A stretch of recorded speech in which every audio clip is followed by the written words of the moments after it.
আমি সকলোৱে জানো যে শিক্ষাৰ ক্ষেত্ৰত ভাৰতবৰ্ষৰ মুছলমানসকল এক অন্যতম পিছপৰা জনগোষ্ঠী আৰু বিশেষকৈ এই জনগোষ্ঠীৰ শিক্ষা ব্যৱস্থাটোৰ লগতে জড়িত হৈ আছে মাদ্ৰাসা শিক্ষা ব্যৱস্থা। তে মাদ্ৰাসা শিক্ষা ব্যৱস্থাৰ ওপৰত মূল্যাঙ্কন কৰিবলৈ গলে আমি এটা কথা স্পষ্টভাৱে জানিব লাগিব যে সাধাৰণতে মাদ্ৰাসা শিক্ষা বুলিলে কি বুজায় আৰু প্ৰকৃততে মাদ্ৰাসা শিক্ষানো কি হ'ব লাগে আৰু কেনেকুৱা ধৰণে আমি ইয়াক আগবঢ়াই লৈ যাব লাগে।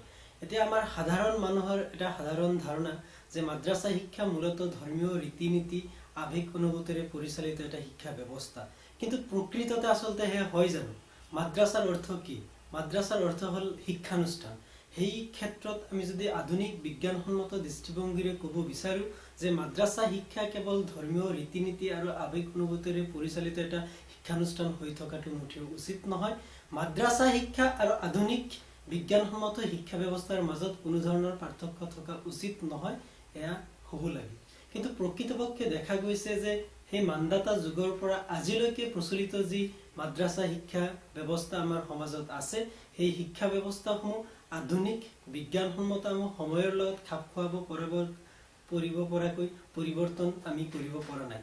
এতিয়াও মাদ্ৰাসা বুলি ক'লে যিটো আগৰ জনপ্ৰিয় ধাৰণা, তাতে আৰবী শিক্ষা প্ৰদান কৰা হয়, ধৰ্মীয় ৰীতি-নীতিৰ শিক্ষা প্ৰদান কৰা হয়, সেই কথাবোৰেই বেছিকৈ গুৰুত্ব দিয়া পৰিলক্ষিত হৈছে। এয়া অত্যন্ত দুৰ্ভাগ্যজনক কথা। কিন্তু প্ৰকৃতপক্ষে মাদ্ৰাসা শিক্ষাৰ যিটো শিক্ষা ব্যৱস্থা, সেই শিক্ষা ব্যৱস্থা আধুনিক বিজ্ঞানসন্মত বিশ্ববিদ্যালয়ৰ বা মহাবিদ্যালয় পৰ্যায়ৰ শিক্ষা ব্যৱস্থাৰ মাজত কোনো পাৰ্থক্য থাকিব নালাগে। যদিহে সঁচাকৈ এই জনগোষ্ঠীটোৰ আৰ্থ-সামাজিক আৰু শৈক্ষিক উন্নয়নৰ দ্ৰুতগতিত কোনো ধৰণৰ কাৰ্যসূচী গ্ৰহণ কৰা হয়, তাৰ ভিতৰত শিক্ষা ব্যৱস্থাটোক সংস্কাৰ কৰাৰ কাৰণে মাদ্ৰাসা শিক্ষাৰ আধুনিকীকৰণৰ ব্যৱস্থা কৰাটো অপৰিহাৰ্য।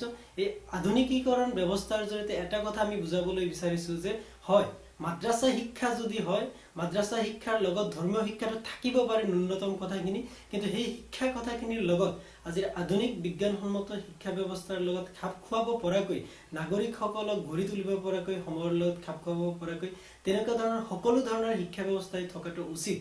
উদাহৰণস্বৰূপে আগৰ অতীতত কায়ৰো বিশ্ববিদ্যালয়ৰ দৰে বিশ্ববিদ্যালয়সমূহ আচলতে প্ৰকৃততে মাদ্ৰাসাই আছিল, কিন্তু সেই মাদ্ৰাসাসমূহৰ পৰা শিক্ষা গ্ৰহণ কৰি বিভিন্ন ক্ষেত্ৰত প্ৰতিষ্ঠিত বৈজ্ঞানিক লোক ওলাই আহিছে, বিশ্বদৰত বহুতো নতুন নতুন কথাৰ সন্ধান দিব পাৰিছে। কিন্তু তাৰ বিপৰীতে বিশেষকৈ আমাৰ ভাৰতবৰ্ষত যি মাদ্ৰাসাসমূহ পৰিচালিত হৈ আছে আৰু বিশেষকৈ আমাৰ অসমৰ ৰাজ্যত যি মাদ্ৰাসাসমূহ পৰিচালিত হৈ আছে, এই মাদ্ৰাসাসমূহ অত্যন্ত পৰম্পৰাগতভাৱে কেৱল ধৰ্মীয় শিক্ষা প্ৰদানতে সীমিত হৈ আছে।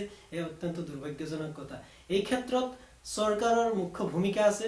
চৰকাৰে কোনো বস্তুৱে ইচ্ছা কৰি কৰিব নোখোজে, কিন্তু চৰকাৰক কৰাবলৈ বাধ্য কৰিবলৈ হলে এই জনগোষ্ঠীটোৰ পৰা ওলাই অহা প্ৰগতিশীল আধুনিক আৰু শিক্ষিত মনৰ সকলো লোকে ওলাই আহি মাদ্ৰাসা শিক্ষাক সম্পূৰ্ণ আধুনিক বিজ্ঞানসন্মত আৰু সময়ৰ লগত খাপ খুৱাব পৰাকৈ ব্যৱস্থা কৰাৰ কাৰণে হজুৰ দাবী উত্থাপন কৰিব লাগে। প্ৰয়োজন হলে এই সম্পৰ্কে গণসচেতনতা কাৰ্যসূচী গ্ৰহণ কৰি জনগণৰ মাজত এই সম্পৰ্কে সজাগতা বৃদ্ধি কৰিব লাগে। আৰু আমাৰ সমাজৰ মুৰব্বীসকলে, আমাৰ ধৰ্মীয় মুৰব্বীসকলে এই কথাটো উপলব্ধি কৰিব লাগে যে ইছলাম ধৰ্মৰ মতে যি ইকৰাৰ কথা কোৱা হৈছে, শিক্ষা গ্ৰহণৰ গুৰুত্বৰ কথা কোৱা হৈছে, সেই শিক্ষা কেৱল ধৰ্মীয় শিক্ষাৰ কথা নাছিলে, কাৰণ সেই সময়ত যিটো বাণী প্ৰদান কৰা হৈছিলে শিক্ষা সকলোকে বুজোৱা হৈছিলে। গতিকে সেই ধাৰণাটো আমি জনপ্ৰিয় কৰি তুলিব লাগিব। সেই যে শিক্ষা গ্ৰহণৰ যি আহ্বান, সেই আহ্বান যে কেৱল ধৰ্মীয় শিক্ষা নহয়, সেই শিক্ষা যে ধৰ্মীয় শিক্ষাৰ পৰা আৰম্ভ কৰি জীৱন জীৱিকাৰ লগত প্ৰশ্ন জড়িত হৈ থকা বাস্তৱিক শিক্ষাৰ কথা কোৱা হৈছে, সেই কথাটো আজি আমি জনপ্ৰিয় কৰি তুলি মাদ্ৰাসা শিক্ষাক আমি সময়ৰ লগত খাপ খুৱাব পৰাকৈ যদি আধুনিক হিচাপে গঢ়ি তুলিব পৰা যায়, তেতিয়াহ'লে এই পিছপৰা জনগোষ্ঠীটোৰ সামগ্ৰিক উন্নয়নৰ ক্ষেত্ৰত সঠিকভাৱে দ্ৰুতভাৱে বিভিন্ন ধৰণৰ পদক্ষেপ গ্ৰহণ কৰা সম্ভৱ হ'ব পাৰে।